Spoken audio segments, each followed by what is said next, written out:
In terms of communication with men, I just would say like, and this at this point I'm talking to like ladies, right? As a lady, I've had to learn that I need to stop expecting my man, and I think as women, it would do us well to stop expecting men to communicate with us the way we want them to. What do I mean by that? I don't mean that you should allow a man to yell at you or be abusive or speak abusively to you. That's not what I mean. What I mean is men communicate differently. This is not a license for abuse. This is not a license for verbal abuse. However, men do just communicate differently. So, as women, we have to be careful. There's a balance. We have to be careful expecting a man to communicate in the same way that we would communicate a particular thing. It might be the same thing, but we're obviously going to say it different than a man is going to say it.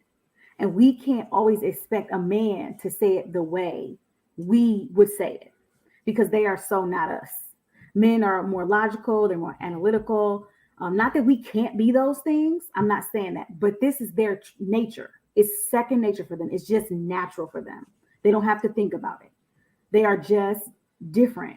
So while we're more emotional, that's our nature. Like we don't even have to think about it. It just is who we are, right?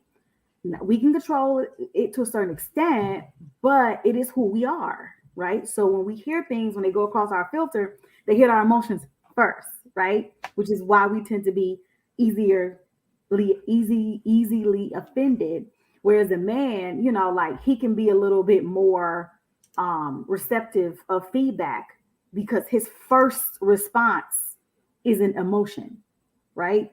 So that means when he communicates, his response at first is not going to be from a place of emotion. If it is, then you might want to check that man. You might want to caution, caution, ladies, because if a man's first response is coming from a place of emotion, that means he doesn't something's off balance with him because that's not really typical male behavior. So you might want to be mindful of that. Either that or he just is poor at controlling himself, which is still a bad thing. It's just not good either way.